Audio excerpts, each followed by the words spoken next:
दुःख पत्ता रोगान्तर कल्प सतन्तर कल्प दुर्भिक्षान्तर कल्पादिमा पतित भएर दुःखले ग्रस्त भइरहेका सबै विपानिनो सम्पूर्ण भएका सत्व प्राणीहरू निर्दुःख छ। दुःख रहित भएको वा दुःख नभएको पनि पन्तु भवन्तु दैवक्षोस हजुर। भय पत्ता राजा भय चोर भय अघि भय उदक भय आदिका कारणले भयभीत भइरहेका सबै विपानिनो सम्पूर्ण भएका सत्व प्राणीहरू निर्भय छ। भय रहित भएको वा भय नभएको पनि पन्तु भवन्तु दैवक्षोस हजुर। शोक पत्ता ज्ञाति व्यासन रोग व्यासन भोग व्यासन आदि व्यासन धर्मका कारणले शोकाकुल भइरहेका सबै विपानिनो सम्पूर्ण भएका सत्व प्राणीहरू निशोका छ।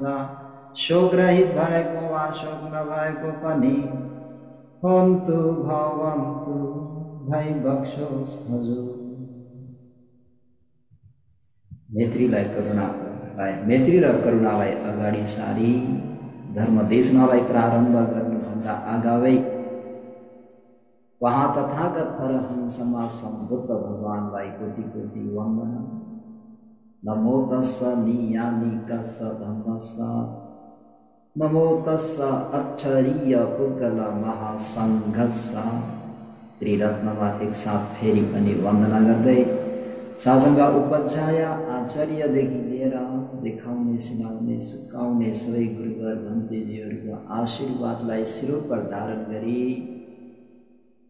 सधर्म प्रेमी योगीहरूप्रति दिनानुदिनको मङ्गलमयको शुभ मैत्री कामना व्यक्त गर्दै सबैको मङ्गल होस् भलो होस् कल्याण होस् भन्ने मङ्गल मैत्रीलाई अगाडि सारी आज बुद्ध संवत 2566 विक्रम संवत 2079 साल श्रावण आज 26 गते बिहिबार साँझ 8 बजे भनौँ र ईस्वी संवत 2022 अगस्त 11 तारिक थाई नेपाली सङ्घ केन्द्रीय बौद्ध विभागबाट आयोजित यस जुम अनलाइन धर्म देशनामा यहाँहरूलाई स्वागत छ। यहाँबाट उपदेश गरिएको त्यो उपदेशलाई राम्ररी सुन्न सकोस् बुझ्न सकोस् र व्यावहारिक जीवनमा उतारेर मनुष्य जीवनको खूब लाभ उठाउन सकोस् भन्ने मङ्गल मैत्रीलाई फेरि पनि अगाडि सार्दै कालेन धम्म सवर्णं एतं मङ्गलम् उत्तमम् भन्ने भगवान शास्त्रको त्यो मङ्गल उपदेशको त्यो वचनलाई शिरोपर धारण गर्दै समय अनुकूल धर्म सवर्ण गर्न अति उत्तम मङ्गल हो। असुना सुनाती नसुनेको कुरा सुन्न पाइने सुना परि यो दापेती सुनिसकेको कुरा भए अझै स्पष्ट हुने अति नै कल्याणकारी धर्म उपदेश। दिठेङ उजुङ करोति आफ्नो मनमा भएका ती दृष्टिहरू सम्यक दृष्टि भएर जाने। कङ्खा वितरती मनका त्यति शङ्का उपशङ्काहरू हटेर जाने। विशारदता प्राप्त हुने निर्णय गर्ने क्षमता प्राप्त हुने अरूको आड लिन नपर्ने चित्तं मत्त प्रसादेति भगवान शास्त्रको सत्य धर्म उपदेश सवर्ण गर्दाखेरि चित्त मुदित भएर आउने प्रसन्न भएर आउने प्रफुल्लित भएर आउने एवं प्रकारका धर्मानी संस्थाहरू धेरै छन् र सधर्म प्रेमीहरूलाई हिजो पन्या नरानङ रतनङ नरानङ नर नारीहरूको रत्नङ रत्न भनेको पन्या प्रज्ञा हो।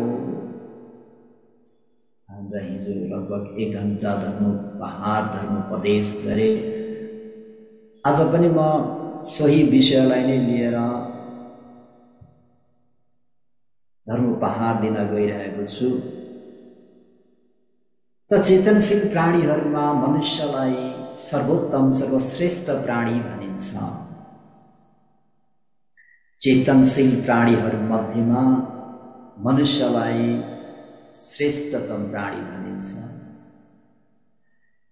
किन यसरी भनियो त भन्दाखेरि प्रज्ञाको यो विशेषता हो जसले मानिसलाई सम्पूर्ण प्राणीहरूमध्ये श्रेष्ठतम बनाइदिन्छ।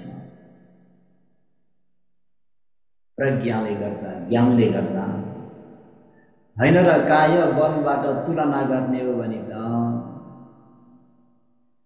हामी घोडासँग रेस लगाउँ।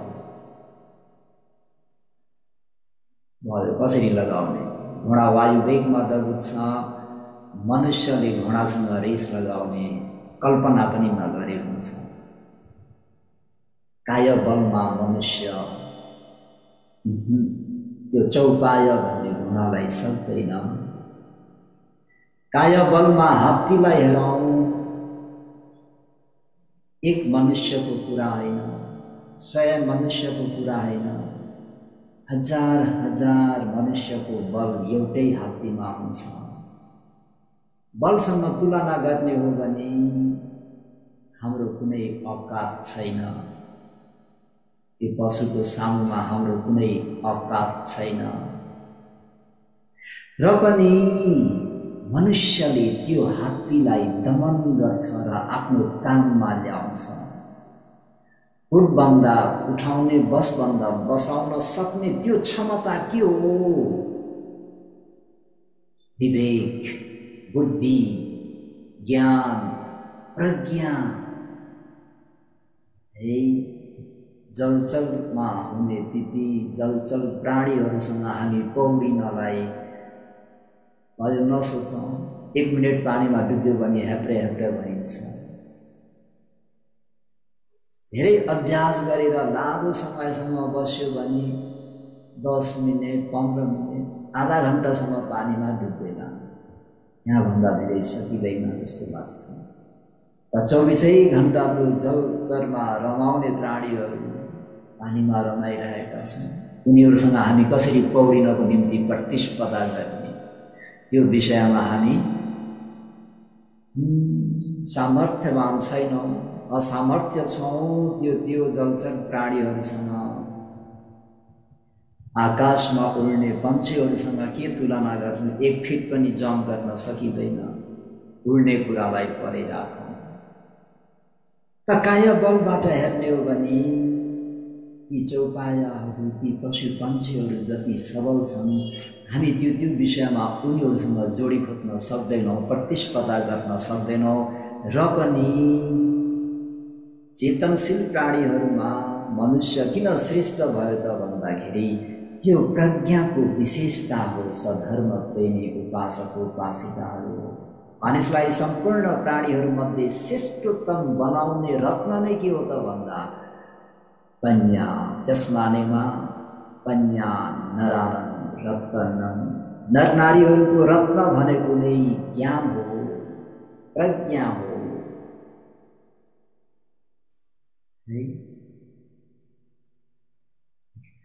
सुख पन्याय कति लाभ हो। प्रज्ञा लाभ हुनु भनेको साँच्चीकैको सुखकर विषय हो, वास्तवको सुख हो।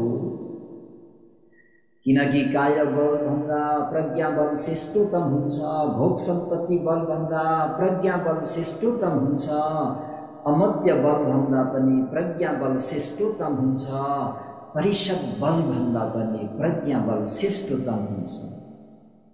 प्रज्ञावान मानिस जस्तो सुखी आपद विपदमा परे तापनि सुखपूर्वक बस्न सक्छ। जीवनमा सुख दुःख भन्ने भइ नै रहन्छ। जीवनमा लाभ अलाभ भन्ने भइ नै रहन्छ। जीवनमा निन्दा प्रशंसा भन्ने कुरा चलि नै रहन्छ। जीवनमा यश अयश भन्ने कुराको सामना गरि नै रहनुपर्ने हुन्छ। र जुन व्यक्ति बुद्धिमान छ, प्रज्ञाले युक्त छ, धर्मलाई बुझेको छ ज्ञानले, अनि न त दुःखमा आत्तिने हुन्छ न त सुखमा मात्तिने हुन्छ। प्रज्ञाले उसको चित्तलाई स्थिर बनाइदिन्छ। प्रज्ञाले यति चित्तलाई निर्मल गरिदिन्छ, यति शुद्ध गरिदिन्छ कि त्यही भएर आलवक यक्षले भगवान शास्त्रलाई, भगवान शास्त्र कस्तो प्रकारको जीवन जिउनु चाहिँ श्रेष्ठतम जीवन हो भनेर छ भाग्यले परिपूर्ण भई बसेका देवब्रह्म मनुष्यहरूका शास्त्र गुरु आचार्यलाई आलवक यक्षले यसरी प्रश्न तिर्साउँदा भगवान शास्त्रले पन्या जीविन जीवितमा हुक्सिठन्ति, हे आलवक यक्ष, जीवन जिउने क्रममा जुन व्यक्ति प्रज्ञाले युक्त भएर जिउँछ, प्रज्ञायुक्त भएर जिउने जीवन नै श्रेष्ठतम जीवन हो। यो उपदेश सामान्य उपदेश होइन सधर्मप्रेमीहरू। यो आलवक यक्षको प्रश्नमा आलवक श्रोतापन्न हुने प्रश्न हो। भगवान कस्तो प्रकारको जीवन जिउनु चाहिँ श्रेष्ठतम हो भन्दा प्रज्ञायुक्त जीवन जिउनु नै श्रेष्ठतम हो। भगवान प्राणीहरू कसरी चाहिँ निर्मल हुन्छन्, शुद्ध हुन्छन् भनेर आलवक यक्षले नै प्रश्न गर्दाखेरि भगवान शास्त्रले मैत्री र करुणालाई अगाडि सारी पन्याय परिशुद्धति आलवक, प्राणीहरूको मनलाई नित्यन्त शुद्ध बनाउने भनेको पन्याय, प्रज्ञाले मात्रै प्राणीहरूलाई निर्मल गर्न सक्छ, प्राणीहरूको मनलाई सफा बनाउन सक्छ, शुद्ध बनाउन सक्छ। जुन वस्तुकाम क्लेश काम हो, वस्तुकाम शासनभित्रमा पनि हटाउन सकिन्छ, शासन बाहिरमा पनि हटाउन सकिन्छ। बुद्ध शासन नै चाहिन्छ भन्ने छैन वस्तुकामको निम्ति। जो कोहीले पनि वस्तुकामलाई हटाउन सक्छन्, तर मनमा रहेको त्यो राग अग्नि, द्वेष अग्नि, मोह अग्नि, दृष्टि आदि गरिएको यो क्लेश कामलाई हटाउनु, यो क्लेश कामलाई शुद्ध गर्नु, निर्मल गर्नु, पन्छाउनु भनेको मात्र बुद्ध शासनमा मात्र हुन्छ। यस मानेमा यो शासन अति दुर्लभ छ। त्यही भएर सत्य सधर्म सवर्ण अति दुर्लभम भनेको यो सत्य धर्मोपदेश सवर्ण गर्नु प्रज्ञाले मात्रै प्राणीहरूको चाहिँ भित्री मनको त्यो क्लेशलाई सफा गर्न सक्ने सामर्थ्य राख्छ। त्यो शीलले, त्यो ध्यानबाट मात्रै, समथ ध्यानले मात्रै क्लेश काम सफा हुन सक्दैन। त्यसको आचरणै नगर्ने त भनेको होइन। अन्यमन्य पच्च यो एकले अर्कोलाई टेवा पुऱ्याइरहेको हुन्छ। त्यही भएर भगवान शास्त्रको शासन भनेको नै शील, समाधि, प्रज्ञा।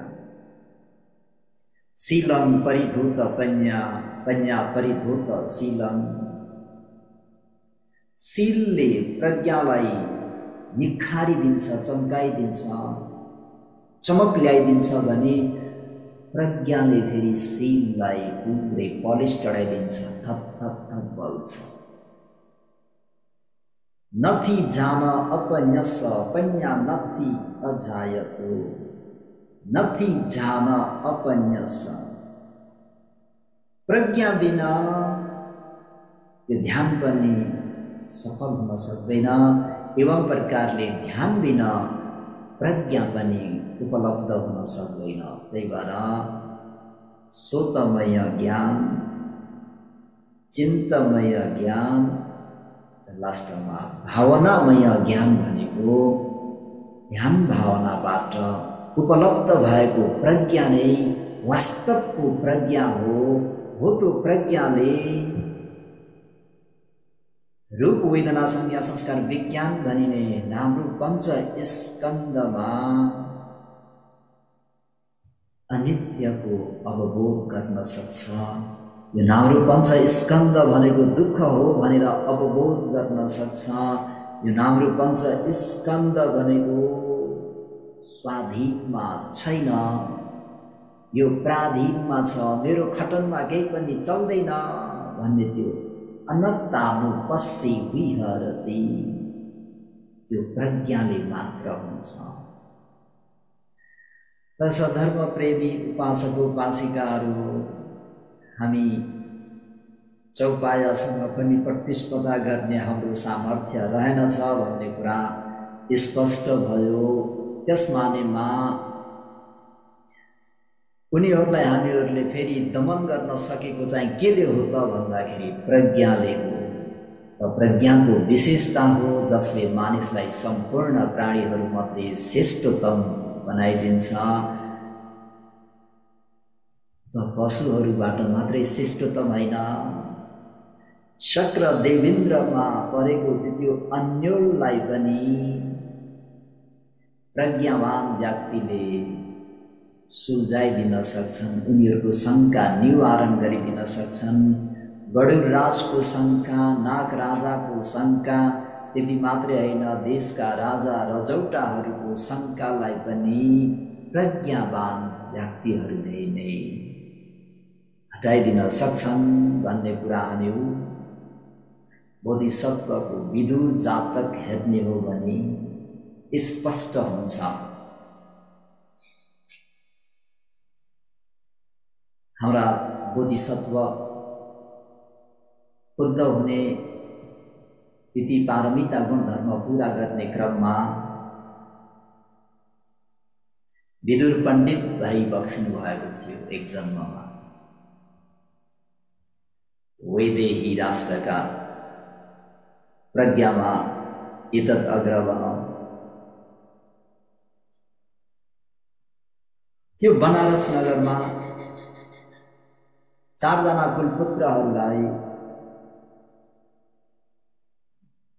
वस्तुकामबाट दिगदारी भएर ब्रह्मजा लिन्छन् र हिमालयमा गएर तपोचारण गर्ने क्रममा 4 जना कुलपुत्रहरूले ध्यान अभिज्ञान सिद्ध गरेर हाइसुखे झाम सुखमा बिहार लिएर बस्छन्।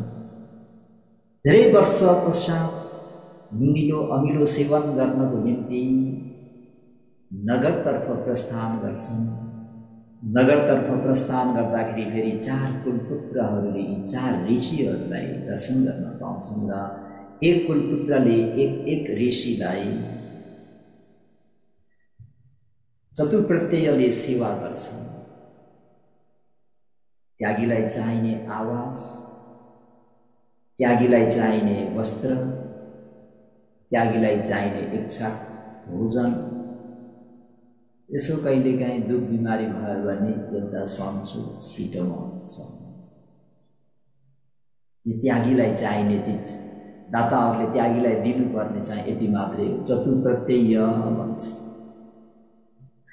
यसरी सेवा गर्नुहुन्थ्यो। अनि ती 4 जना ऋषिहरू दिवा विहारको निम्ति एक ऋषि चाहिँ देवलोक जानुहुन्थ्यो। है अभिज्ञान सिद्ध गर्नुभएको छ नि त ज्ञान बलले। देवलोकमा गएर इन्द्रको त्यो वैभवहरू देखेर आउनुहुन्छ। अनि अर्को 1 जना ऋषि गरुड लोकमा जानुहुन्छ र त्यो गरुडको वैभव देखेर आउनुहुन्छ।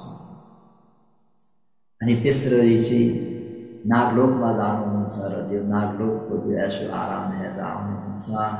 एक ऋषि चाहिँ कौरव राजाको त्यो श्री शोभाहरू हेरेर आउनुहुन्छ।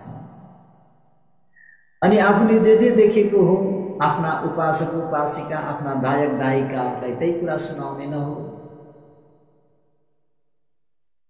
इन्द्रलोकमा जाने ऋषिले आफ्नो उपासकलाई उपासक इन्द्रको श्री वैभव भनेको त बब्बाल रहेछ भनेर तावतिंश देवलोकको वर्णन गर्न सुरु गर्नु। गरुड रूपमा जाने ऋषिले आफूलाई सेवा गर्ने उपासक उपासिकाहरूलाई गरुडको दिप्ति वैभव ऐशो आरामको विषयमै चर्चा गर्नुहुन्छ। नागलोकमा दिवा विहारको निम्ति जाने ऋषिले पनि आफूलाई सेवा गर्ने भोजनले, चिवरले, विहारले, औषधिले सेवा गर्ने दाता उपासक उपासिकाहरूलाई नागलोकको बयान गर्नुहुन्छ, वर्णन गर्नुहुन्छ। नागलोक यस्तो छ, उस्तो छ, यस्तो हाइसुकै छ, मणि यस्तो छ, उस्तो छ। अनि जुन चाहिँ महाराजको राजदरबारमा जानुहुन्छ उहाँले फेरि ओहो राजाको श्री शोभा, राजाहरूको ऐशो आराम, त्यो वैभव, श्री सम्पत्ति भन्दाखेरि दाताको मनमा के भयो त भन्दा सेवा गर्नेहरूको मनमा ओहो इन्द्रको सुख भनेको त यस्तो हुने रहेछ, मैले ऋषिलाई सेवा गरेको पुण्यबाट इन्द्र हुन पाऊँ। उता गरुडको बयान सुन्ने व्यक्तिले पनि त्यो गरुड लोकको म पनि त्यहाँ हुन पाऊँ। यता नागलोकको वर्णन सुन्ने व्यक्ति पनि, उपासकलाई पनि यो पुण्यको प्रभावले म नागराजा हुन पाऊँ। यता कौरव्य महाराजको वर्णन सुन्ने उपासकलाई पनि के भयो त भन्दा म पनि त्यो प्रदेशको विदेह राजाको, राष्ट्रको राजा हुन पाऊँ। त्यही भएर सधर्म प्रेमीहरू यो निकन्ती भन्ने पनि डरलाग्दो हुन्छ। यसरी कुनै कुनै भावमा तानियो भने हामीहरूले गरिएको त्यो दान पुण्य, शिव पुण्य, भावना पुण्य चाहिँ वट पुण्य भइदिन्छ। त्यही भएर यो निकन्ती नहुने, अट्याचमेन्ट नहुने गरी हामीहरूले गरिएको त्यो पुण्य चाहिँ यदि भोग ऐशो आराम र त्री भव सम्पत्ति, भोग सम्पत्ति होइन, निर्वाण सम्पत्ति चाहिँ प्राप्त गर्न पाऊँ, यसको निम्ति पनि सधर्म प्रेमीहरू प्रज्ञा नै चाहिन्छ। प्रज्ञा भएको खण्डमा मात्रै तावतिंश देवलोक भनेको पनि अनित्य हो। त्यहाँ पनि पुण्य छाउन्जेल मात्रै टिक्न पाइन्छ। पुण्य सिद्धियो भने फेरि कता हो जीवन थाहा हुँदैन। त्यसलाई पनि फेरि ज्ञानले नै बुझ्नुपर्ने हुन्छ। त्यो ज्ञान भइदिएन भने हामीहरू फेरि भव सम्पत्ति र भोग सम्पत्तिमा आसक्त भइदियौँ भने हामीहरूले गरिएको शासनभित्र गरेको पुण्य पनि पारमी पुण्य नभइकन सामान्य पुण्य भइदिएर भव र भोग सम्पत्तिमा परिणत भइदिन्छ। यसमा पनि हामीहरूले विचार पुर्याउनुपर्छ, बुद्धि लगाउनुपर्छ। यसै पञ्या नरानं रतनं भनिएको छैन, त्यो प्रज्ञाले छानबिन गर्न सक्नुपर्छ। नभन्दै सधैँ त्यहीँ जाने, त्यही कुरा सुन्दाखेरि धेरै समय चिरकाल बित्दै जाँदाखेरि यी चारजना सेवा गर्ने ऋषिहरूलाई सेवा गर्ने कुलपुत्रहरूको देहान्त भयो। मृत्यु पश्चात आफ्नो मनमा आफ्ना गुरु ऋषिहरूले जे सुनाएको थिए मन त्यतै झुकेको र त्यसरी नै पुण्य गर्दाखेरि यो पुण्य चाहिँ त्यो पाउन पाऊँ भन्दाखेरि एकजना तावतिंश देवलोकका शक्र भइबक्से, एकजना गरुडलोकको गरुडराज भइबक्से, अर्का आफ्ना परिवार सन्तानहरूसँग नागलोकमा नागराजा भएर उत्पन्न भए भने कौरव्य महाराजको त्यो श्री सम्पत्ति वैभव शून्य व्यक्ति चाहिँ पटरानीको कोखमा राजकुमारको रूपमा गएर जन्म लियो। समय बित्दै जाँदाखेरि यी कौरव्य राजकुमार पनि पिता महाराजको देहान्त पश्चात राजा भइबक्से। सबैले आफ्नो श्री सम्पत्ति चारवटा स्थानमा भोग गरेर बसेका छन्। अनि ती चारजना ऋषिहरू पनि ध्यान अभिज्ञा सिद्ध गरेको हुँदाखेरि मृत्यु पश्चात ब्रह्मलोकमा उत्पन्न भए। व्याख्या गरिराख्नु परेन, ध्यानले सोझै ब्रह्मलोकमा पुर्याउँछ भन्ने कुरा। त यसो हुँदाहुँदै उनीहरूलाई इन्द्रलाई उपोषद व्रत लिने इच्छा जागेर आयो। अब त्यही म उपोषद बसौँ भने यहाँ सम्भव छैन, त्यसर्थ मनुष्यलोकमा जान्छु भनेर कौरव्य महाराजको उद्यानको एक योग्य ठाउँमा आएर उपोषद बसमा आए। एवं प्रकारले नागलोकका नागराज, गरुड लोकका गरुडराज र साथै कौरव्य महाराजलाई पनि यी सबै आफ्ना ती 16,000 नर्तकीहरू सबैलाई छाडेर यदि श्री सम्पत्ति वैभवलाई त्यागेर अकिञ्चन्य सुख, अरण्य सुख, एकान्त सेवन गर्दै यसरी शील व्रतमा, उपोषद व्रतमा बसे। देशभरि साँझपख साँझ परेपछि आफ्नो स्थानबाट उठेर आउँदाखेरि एक आपसको भेट भयो। पूर्व जन्ममा 4 जना त्यो सहाय मित्र भएको हुँदाखेरि अहिले नाग, गरुड, इन्द्र र राजा हुँदाखेरि पनि एक आपसमा भेट्ने बित्तिकै स्नेह जाग्यो, बोलाउँ भयो, मित्रता भयो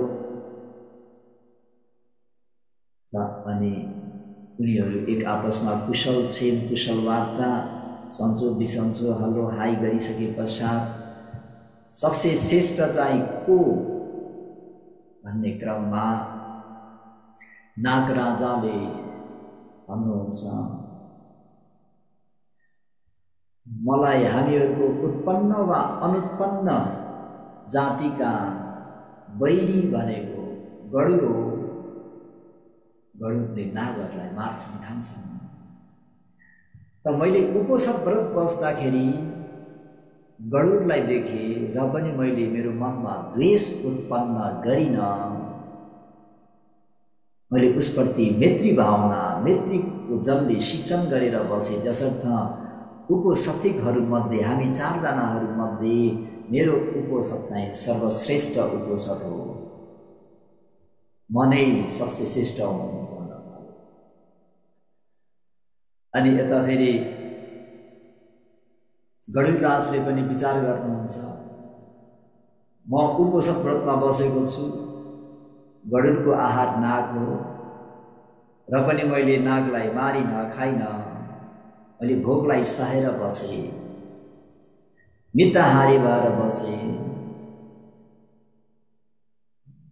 यसरी अल्पाहारी भएर बस्नु, आफूलाई भोक लागे तापनि आफ्नो आहार अगाडि हुँदै पनि त्यो आहार सेवन नगरिकन बस्नु त्यो अति उत्तम श्रेष्ठतम उपोषद हो। त्यसर्थ मैले धारण गरेको उपोषद चाहिँ सर्वश्रेष्ठ हो। यो चाहिँ गरुडको भनाइ। अनि शक्र देवेन्द्रले पनि मैले त्यत्रो श्री सम्पत्तिहरू, त्यति भोग ऐशो आरामहरू छाडेर आएको छु, मेरो उपोषद चाहिँ श्रेष्ठ हो। त्यसर्थ म नै श्रेष्ठ हुँ। कौरव्य महाराजको भनाइ पनि म त्यत्रो श्री सम्पत्ति वैभवले सम्पन्न भएर पनि 16,000 नर्तकीहरूलाई छाडेर यहाँ केही नभएको एउटा सामान्य अन्यत्र व्यक्ति जस्तो भएर मैले यसरी उपोषद पालन गरेर बस्नु भनेको यो उपोषद नै श्रेष्ठ हो। त्यसर्थ मेरो उपोषद चाहिँ श्रेष्ठ हो भनेर उनीहरूको एक आपसमा यसरी वाद विवाद हुन्छ। वाद विवाद हुँदै जाँदाखेरि शक्र देवेन्द्र, गरुडराज र नागराजले कौरव्य महाराजलाई सोध्ने गर्नुहुन्छ, महाराज हजुरको राष्ट्रमा यस्ता कुनै पण्डित छन् कि जसले हामीहरूको शङ्कालाई निवारण गर्न सकुन्? छन् नि, मेरो राष्ट्रमा अति नै प्रज्ञाले युक्त भएका विदुर पण्डित छन्। हरेक विषयलाई उनले सहजै रूपमा सुल्झाइदिन सक्छन्। जाउँ हिँड्नुहोस् महाराज, त्यसो हो भनेर जहाँ हाम्रा बोधिसत्व विदुर पण्डित भई बक्सिन्थ्यो 4 जना राजाहरू यहाँ जान्छन् र विदुर पण्डितलाई उच्च आसनमा राखेर अघि उनीहरूले एक आपसमा छलफल गरेको कुरालाई हामीहरूको उपोषदहरूमध्ये कसको उपोषद चाहिँ श्रेष्ठ भनेर प्रश्न गर्दाखेरि हजुरहरूले अहिले जुन वचन बोल्नुभयो त्यो अति नै सुभाषित वचन छ। कसैको वचन पनि झुटा वचन छैन, अप्रिय वचन छैन, अति नै कल्याणकारी वचन छ। र वास्तवको श्रवण, वास्तवको श्रेष्ठतम भनेको जुन व्यक्तिमा यो 4वटा गुण हुन्छ मात्रै एउटा गुणले मात्रै हुँदैन, अरूप्रति सद्भावना राख्नु, मैत्री भावना पनि राख्नुपर्ने हुन्छ। उपोषतिकहरूले विकाल भोजन भन्नेलाई पनि त्याग गरेर अल्पाहारी मिताहारी भएर बस्नुपर्छ। उपोषतिकहरूले आफ्ना दिदी सम्पत्ति वैभव गरगहनाहरू पनि त्याग्नुपर्छ। उपोषतिकहरूले त्यति मात्रै होइन, ब्रह्मचारी भएर बस्दाखेरि यदि सबै ती त्याग्नुपर्ने चिजहरू त्याग्नुपर्छ। त यो श्रमण धर्म पालन गर्ने क्रममा यो चारैवटा गुण चाहिँ हुनुपर्छ भन्दाखेरि यी चार महाराजहरू अति नै प्रसन्न हुन्छन् कि कसैलाई पनि उहाँले होचो सानो तुच्छ नबनिकन सबैलाई सम्मानपूर्वक सबैको वचन नै सत्य छ, ठिक छ, अति नै उत्तम वचन हो र अनि चारैवटा गुण भएकोमा चाहिँ वास्तवको श्रमण भनिन्छ र श्रेष्ठतम उपोषतिक हुन्छ भन्दाखेरि अति प्रसन्न भएर इन्द्र महाराजले उहाँलाई पूजा गर्नुहुन्छ। सबको देवान मिल्दो भन्ने देवताहरूका राजा इन्द्रले मनुष्य लोकमा भएका हाम्रा बोधिसत्व विद्युत पण्डितलाई पूजा वन्दना गर्नुहुन्छ। व्यक्तिलाई पूजा गर्नुभएको होइन, उहाँको प्रज्ञालाई ज्ञानलाई पूजा गर्नुभएको भनेर सधर्म प्रेमीहरूले बुझ्नु पर्यो। गरुडराजले सुनको मालाले सुनको आभूषणले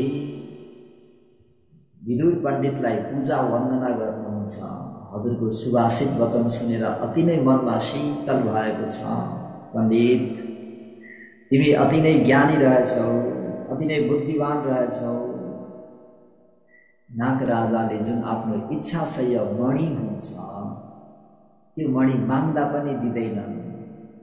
उनीहरूको अति नै बहुमूल्य मणि नागहरूको त्यो घाँटीमा हुन्छ। विदुर पण्डितको त्यो वचन सुन्दाखेरि नाग राजाले विदुर पण्डितलाई आफ्नो त्यो मणि दिएर चाहिँ पूजा वन्दना गर्नुहुन्छ। कौरव्य महाराजले पनि एवं प्रकारले हजारौं हात्ती घोडा आदि इत्यादि अहिलेको हिसाबले गाडीहरू, बसहरू, हवाईजहाजहरू, हेलिकप्टरहरू, यानहरू हुन्थ्यो त्यो समयको, यति चिजहरू दिएर पूजा गर्नुहुन्छ। भन्नुको तात्पर्य अहिले शक्र देवेन्द्रले गरुडराजले नागराजले जुन पूजा गरे विदुर पण्डितलाई, किन पूजा गरे त भन्दाखेरि विदुर पण्डित प्रज्ञामा तीक्ष्ण भएको हुँदाखेरि, प्रज्ञावान भएको हुँदाखेरि उनीहरूमा भइरहेको त्यो शङ्का उपशङ्काहरूलाई पनि चित्त बुझ्ने गरी समाधान गरिदिन सक्ने भएको त्यो ज्ञान भएको हुँदाखेरि उनको त्यो प्रज्ञालाई स्मरण गरेर पूजा वन्दना गरेका हुन्। त्यसर्थ यहाँनिर म हजुरलाई के पनि भन्न चाहे त भन्दाखेरि हामीहरूले पनि भगवान शास्तालाई पूजा गर्दाखेरि जतैततै बुद्ध प्रतिमाहरू हुन्छन्, चैत्यहरू स्थापना गरिएको हुन्छन्, तर हो त्यो रूपाकृतबाट हामीहरूले भगवान शास्ताको सो भगवान इतिपि अरहं अरहं भन्ने त्यो भगवान शास्ताको गुणलाई पूजा वन्दना गर्ने हो। सो भगवान इतिपि सम्मा सम्बुद्धो हामीले पूजा वन्दना गर्ने हाम्रा गुरु शास्ता आचार्य यो गुणले सम्पन्न भइबक्सिन्छ। के गुणले भन्दाखेरि सम्पूर्ण जान्नुपर्ने धर्मलाई गुरु बेगर नै स्वयं 4 असंख्य 1 लाख कल्प पारमिता गुण धर्म पूरा गरेर स्वयं आफैले जान्नु भएको हो। त्यो गुणलाई मनन गरेर बुद्धं शरणं गच्छामि, बुद्धो मे शरणं अन्यं नास्ति, बुद्धं शरणं गच्छामि, बुद्धं पूजयामि। विद्या चरण सम्पन्नो, हामी त्यो प्रतिमालाई हेरेर भगवान शास्त्र विद्या र आचरणमा परिपूर्ण भइबक्सिन्थ्यो। भगवान शास्त्रको त्यो ज्ञान, भगवान बुद्धको ज्ञान त एकछिन राखौँ, भगवान बुद्धले बुद्धत्व हुन प्रयास गर्ने क्रममा बोधिसत्वको जीवनमै अहिले शक्र देवेन्द्रले भगवान शास्तालाई रत्नले पूजा गर्दैछन्। गरुडराजले सुनको आभूषणले पूजा गर्दैछन्। नागराजले आफ्नो अति अमूल्य मणिरत्नले पूजा गर्दैछन्। कौरव्य महाराजले विभिन्न हस्ती सेना अश्वसेना आदिले पूजा वन्दना गर्दैछन्। बोधिसत्वको जीवनमा नै उहाँको जुन त्यो आदर्श, उहाँको जुन त्यो क्रियाकलाप, उहाँको जुन त्यो ज्ञान, उहाँको जुन त्यो मैत्री करुणा परोपकार हेर्दाखेरि पूजा वन्दना गर्न योग्य भएको हुँदाखेरि हामीहरूले भगवान शास्तालाई पूजा वन्दना गर्दाखेरि प्रतिमालाई हेर्ने बित्तिकै हामीहरूले त्यो 9वटा गणलाई स्मरण गरिहाल्नुपर्ने हुन्छ। सुगतो भन्ने गुणलाई मनन गरेर पूजा वन्दना गर्न जान्नुपर्छ। लोकविदु भन्ने गुणले सत्वलोक संखार लोक ओकाश लोकलाई राम्ररी जाने बुझिसक्नु भएको हुनुहुन्छ। अनुत्तरो पुरुष दम्भ सारथी दमनीय नर नारीहरूलाई दमन गर्नमा सारथी समान भई बक्सन्छ। सथा देव मनुष्यानङ देव ब्रह्मा मनुष्यहरूका शास्ता गुरु आचार्य भई बक्सन्छ। बुद्धो चतुरार्यलाई राम्ररी बुझी बक्सन्छ। भगवान छ भाग्यले अनन्त गुणले श्री शोभाले परिपूर्ण भई बक्सिन्छ भनेर हामीहरूले पनि यसरी चाहिँ पूजा वन्दना गर्न जान्नुपर्छ। यसमानेमा प्रज्ञाको यो विशेषता हो जसले गर्दाखेरि मानिसलाई सम्पूर्ण प्राणीहरूमा श्रेष्ठ बनाइदिन्छ। त्यही भएर पञ्जा नरानन रतनन भनिएको छ धर्मप्रेमी उपासक उपासिकाहरू। नर नारीहरूको रत्न भनेको प्रज्ञा हो। अहिले विदुर पण्डितले हेर्नुहोस् सबैको शङ्का, सबैको त्यो समस्या समाधान गरिदिए, सबैलाई चित्त बुझ्ने गरी, सबै सन्तुष्ट हुने गरी त्यो प्रज्ञा हो। त्यो प्रज्ञा हामीमा पनि आउनु पर्यो। तर त्यो प्रज्ञा हामीहरूले कसरी चाहिँ प्राप्त गर्ने त?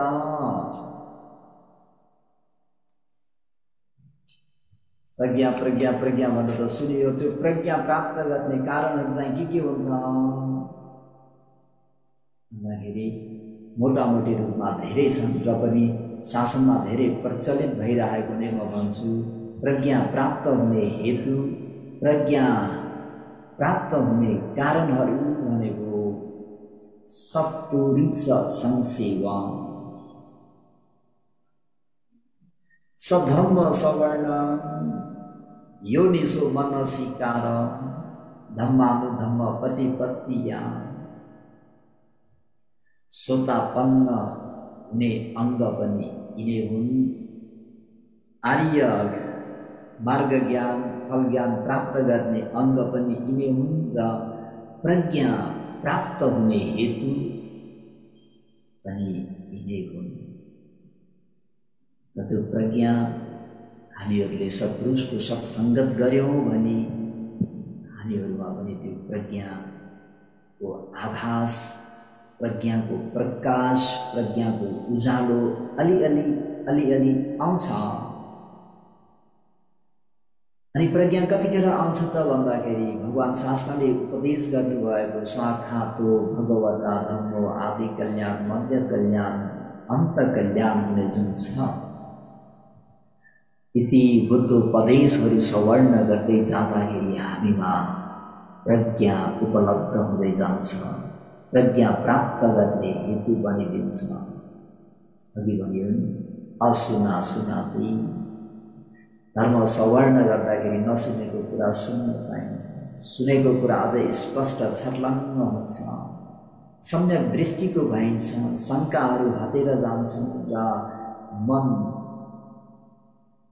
शुद्ध प्रसन्न प्रफुल्लित भएर आउँछ। ओहो, ज्ञान भन्ने कुरा यस्तो पो रहेछ त। हामीहरूले त सम्पत्ति सम्पत्ति सम्पत्ति सम्पत्ति भनेर मरिहत्ते गरेको त, सम्पत्ति भन्ने कुरा त एक जीवनको भवभोगको निम्ति मात्रै हुने रहेछ। ज्ञान भनेको त जन्म जन्मान्तरको भोगलाई प्यासलाई मेटाउने रहेछ भनेर जब बुद्धोपदेशहरू श्रवण गर्न पाउँछौँ त्यतिखेर मात्रै हामीहरूलाई यो ज्ञान उपलब्ध हुन्छ। त्यही भएर भगवान् शास्त्रको धर्मोपदेश त सुन्नुपर्छ। यो कामलाई कसरी सदुपयोग गर्ने त भन्दा सत्य धर्मोपदेश श्रवण गरेर सदुपयोग गर्ने। यो आँखाले पनि के गर्ने त भन्दाखेरि भगवान् शास्त्रका बुद्ध वचनहरू के किताब पढ्न सकिन्छ। यो आँखालाई यसरी युटिलाइज गर्नु पर्यो, यसको सदुपयोग गर्नु पर्यो। कामलाई गानाहरू गीतहरू सुनेर होइन, र्यापहरू सुनेर होइन, दोहोरी गीतहरू सुनेर होइन, बुद्ध वचनहरू सत्य धर्मोपदेशहरू श्रवण गरेर कामलाई सदुपयोग गर्नु पर्यो।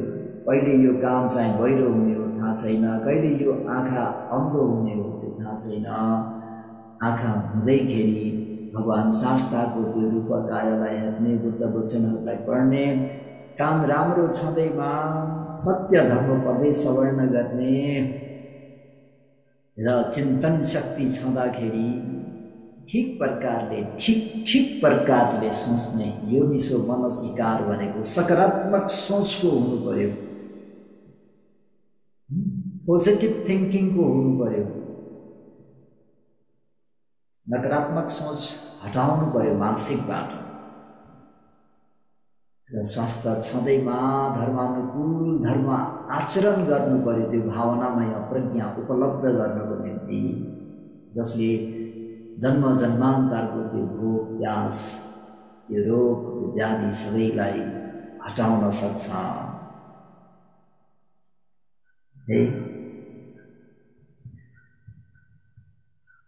यो प्रज्ञा सम्पत्ति र भोग सम्पत्ति भन्ने कुरा अलग अलग हुन्छन्।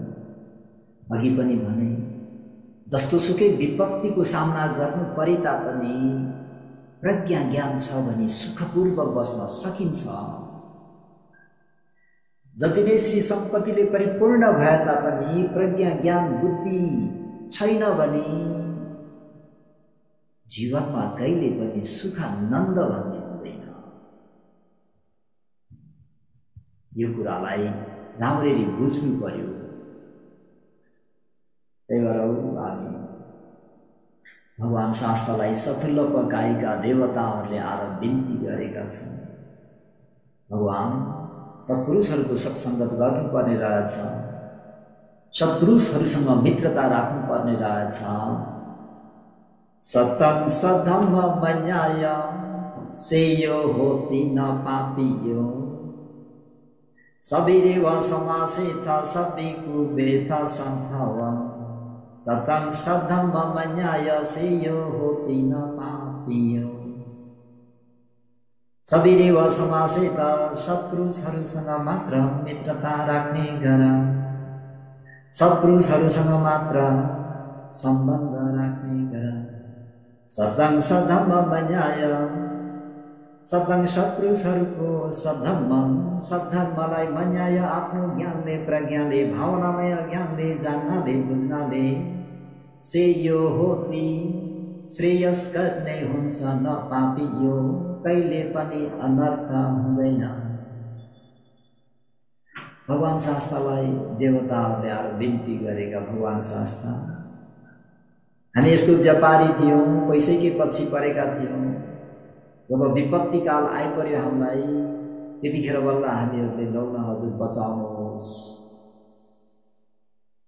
त्यतिखेर कसले बचाउने विपत्तिमा? त्यतिखेर एक कल्याण मित्रको सङ्गत भइदियो भगवान्। एक कल्याण मित्रको सङ्गत गर्न पायौँ जसले हामीहरूलाई शीलको शिक्षा दिनुभयो।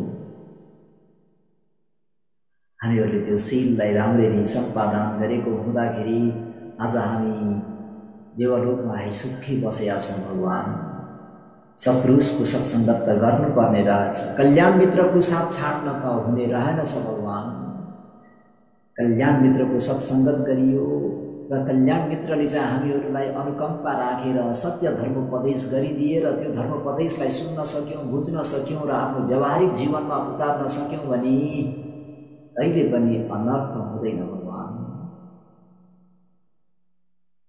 सेयो होती अति नै श्रेयस्कर हुने रहेछ।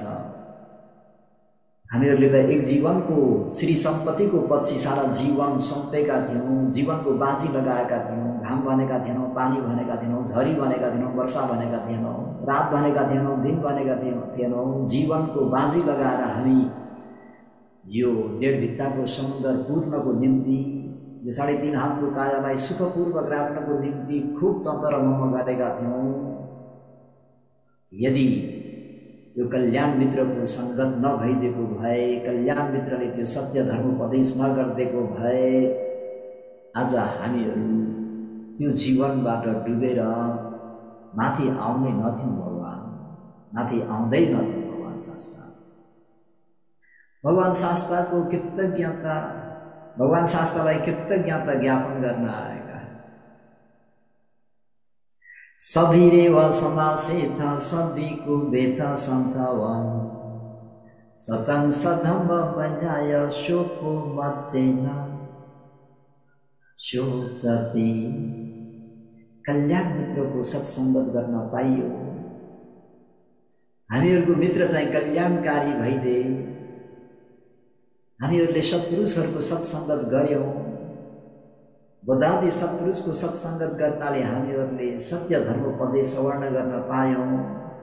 सत्य धर्मोपदेश भनेको त्रिपिटक हो। त्रिपिटकलाई संक्षिप्त गर्दाखेरि एकैचोटि 37 बोधिपक्षीयमा जाउँ। आज सतन सधर्म न्याय, सधर्म भनेको 37 बोधिपक्षीय धर्म, बोधि ज्ञान लाभ गर्ने धर्म चाहिँ सुन्न पायौं भने शोको मच्चे न शोचती। दुनियाँमा लगभग 7 अरब भन्दा धेरै जनसङ्ख्या हुन्।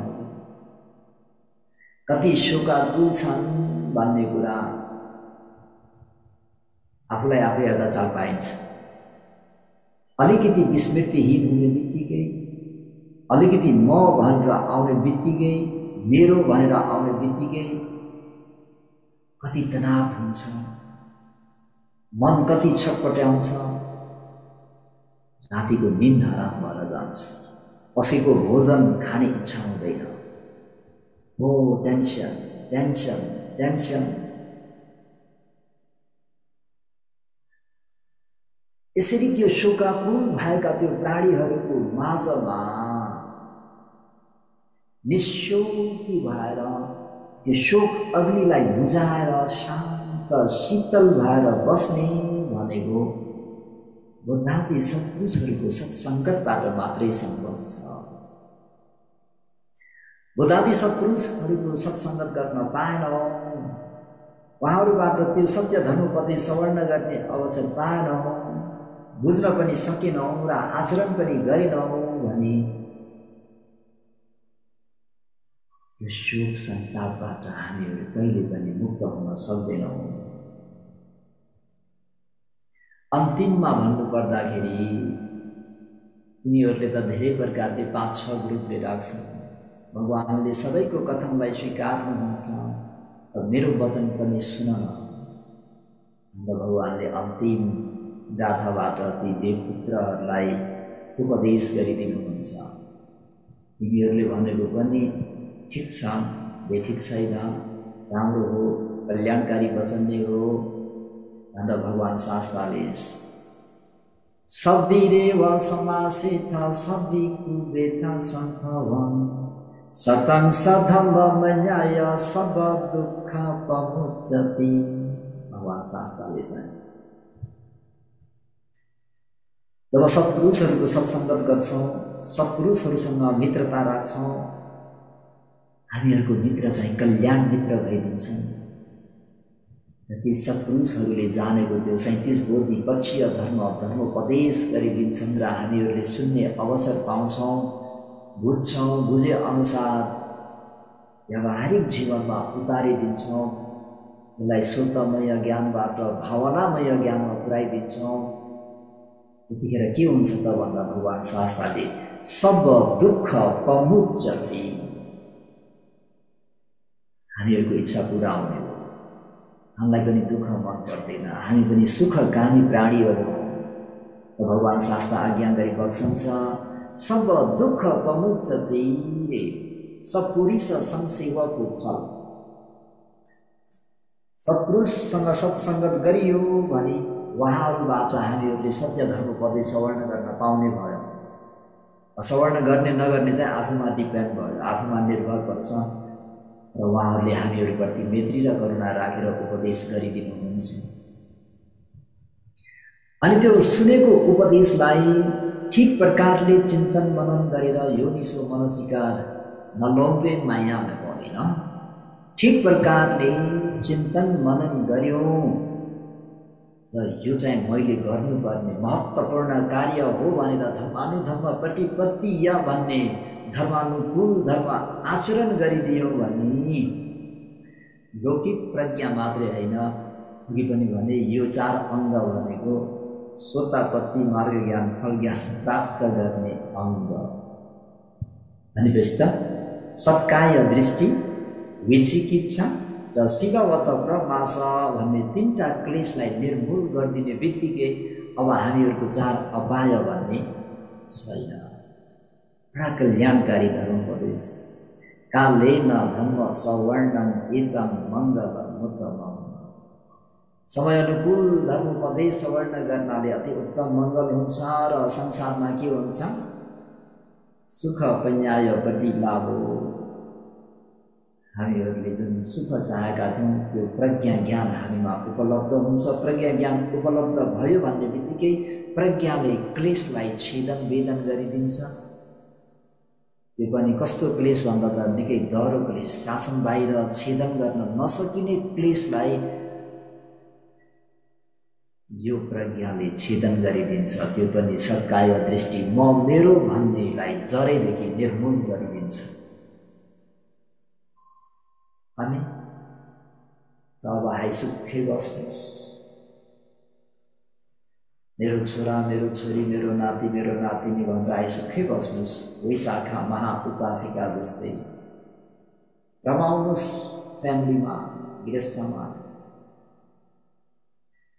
विशाखा उपासिकाका सन्तान कति थिए थाहा छ हजुरलाई? विशाखा विसति पुता नता चतुरो सता पन्नता 8 सहसा जम्बु द्वीपेषु पागता। विशाखा पूर्वराम बिहार 27 करोडमा एक्लैले दान गर्ने विशाखामा उपासिका। उपासिकाहरू मध्येमा दानमा इदत अग्र। 7 वर्षको उमेरमा भगवान् शास्त्रको सत्सङ्गत, बुद्धादि सत्पुरुषको सङ्गत, 7 वर्षको उमेरमा सद्धर्म सवर्ण, 7 वर्षको उमेरमा योनिसो मनसिकान, 7 वर्षको उमेरमा धर्मानुधर्म प्रतिपत्ति धर्मानुकूल आचरण गर्दा 7 वर्षमा सोतापन्न भएकी उपासिका। 16 वर्षमा विवाह भयो। विवाह भएर गइसके पश्चात उहाँका कतिजना सन्तान भन्दाखेरि विशाखा विसति पुता 20 जना छोराछोरी। 20 जना छोराछोरीका नाता नातिना कति भन्दाखेरि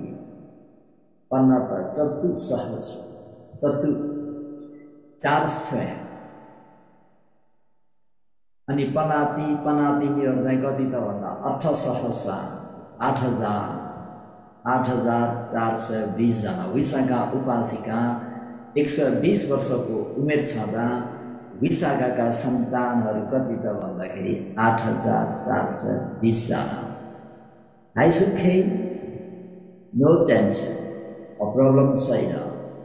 किन भन्दाखेरि त्यो ज्ञान प्राप्त गरिन्, त्यो ज्ञान उपलब्ध गरिन्, त्यो ज्ञानलाई स्थिर बनाएर राखिन् कि 4 अपाय दुर्गति जुन धर्मपट अर्थकथामा हाम्रो निजीगार भनेर उल्लेख गरिएको छ। पमतस जनामा जतारो अपाय सक गेह सदिसा भनेर अर्थकथाचार्यहरूले भने मुताबिक प्रमादी भएर बस्ने, बेहोसी भएर बस्ने, सम्पत्ति मात्र आर्जनमा लाग्ने, ज्ञान प्रज्ञाको आर्जनमा वास्तै नगर्ने व्यक्तिहरूको सकगेह आफ्नो निजी घर बनेको चतारो अपाय। चतारो अपाय, चतारो भनेको चार, अपाय भनेको सुख नभएको, चारवटा अपाय, पशु प्रेत अशुभ नर्क। त्यही भएर सधर्म प्रेमीहरू हामीहरूले पहिला के चाहिँ खोज्नु पर्यो त भन्दाखेरि प्रज्ञान, ज्ञान खोज्नु पर्यो। त्यो ज्ञान पाउने अङ्ग भनेको अरू पनि छन्। नागसेन भन्देजीले त प्रश्न गर्नु, प्रश्न तिर्छाउनु, उनले तिर्छाएको प्रश्नलाई आफूले फेरि छिचोल्नु, उनले छिचोल्नुलाई आफूले फेरि प्रश्न तिर्छाउनु, गाँठो बाँध्नु, उनले फेरि खोल्नु। यसरी त्यो चाहिँ हामी मङ्गल धर्मोपदेश अनुसार कालेन धर्म सकच्चा, धर्मको छलफल गर्दाखेरि पनि प्रज्ञा अभिवृद्धि हुन्छ भनिन्छ भने खानपिन आहार विहारहरूसँग पनि सम्बन्धित छ, लेनदेन हुन्छ। आहारहरूले पनि केही न केही टेवा दिइरहेका हुन्छन् भन्दाखेरि पनि महत्त्वपूर्ण अङ्ग चाहिँ मैले हजुरहरूलाई चारवटा मात्रै एकदमै सार संक्षिप्तमा यो चारवटा हुने हो भनेपछि इनाफ पर्याप्त छ। यो हो सपुरी स संसेव आदि गरियो भने हामी सब दुःख पहुँचती। त्यो ज्ञानले हामीहरूको मनमा भएको त्यो क्लेशलाई निर्मूल गरिदिन्छ र त्यो अनित्य दुःख अनात्मालाई जानेको ज्ञान त फेरि पनि अनित्य भएर जान्छ, तर त्यसलाई चिन्तन मनन गर्ने बित्तिकै फेरि त्यो चाहिँ यथावतै रहन्छ। अब त्यो फेरि बिग्रिन्छ भन्ने छैन, त्यो चाहिँ थावर भयो, स्थिर भयो। त्यसलाई भनिएको अमृत पद। अब सोतापन्न भइसकेको व्यक्ति फेरि पृथकजन हुन्छ भन्ने हुँदैन। त्यस मानेमा पन्या नारायण रतनन व्याख्या गर्न त अझै पनि मन छ। जति व्याख्या गरे पनि भगवान् शास्त्रको बुद्ध वचनहरू सुनेर कहिले पनि तृप्त भइँदैन। सागर हो, महासागर हो। थोरै सुन्दाखेरि पनि धेरै बुझेर मनमा सम्वेग जगाएर शेष रहेको त्यो जीवनलाई राम्ररी सदुपयोग गर्नुपर्छ। पूर्वताप पश्चातापहरूलाई छाडिदिने चिज छ, त्यसमा सन्तुष्ट भएर बस्ने, कहिले पनि मनमा रिस द्वेष आउन नदिने। बाहिरको परिस्थिति जे जस्तो भए तापनि मनस्थिति त हामीहरूको हातमा छ नि। हामीले बाहिरको परिस्थितिलाई यस्तो नहुँ उस्तो नहुँ, यो नभइदियोस् त्यो नभइदियोस् भन्दा हाम्रो अधीनको कुरा होइन, तर मनस्थिति आफ्नो अधीनको कुरा हो। यसलाई चाहिँ तपाईँ हामीहरूले खिन्न हुन नदिने, प्रसन्न भएर शेष रहेको जीवन चाहिँ म खुब राम्ररी प्रज्ञा उत्पन्न हुने गरी आचरण गर्छु, अभ्यास गर्छु भन्ने सबैले मनमा दरिद्रोसँग लिएर पन्या नारायण रतनम भन्ने त्यो नर नारीहरूको सर्वोत्तम रत्न प्राप्त गर्न सक्ने गरी अभ्यास गर्नुहोस् भन्दै म आजको धर्मोपदेशलाई यतिमै समाप्त गर्छु। भवतु सब मङ्गल। साधु साधु साधु। बुद्ध शासनं चिरं तिष्ठतु सधम्मो, लोको होतु सुखी सदा। बुद्ध शासनं चिरं तिष्ठतु सधम्मो, लोको होतु सुखी सदा। बुद्ध शासनं चिरं तिष्ठतु सधम्मो, लोको होतु सुखी सदा। साधु साधु साधु।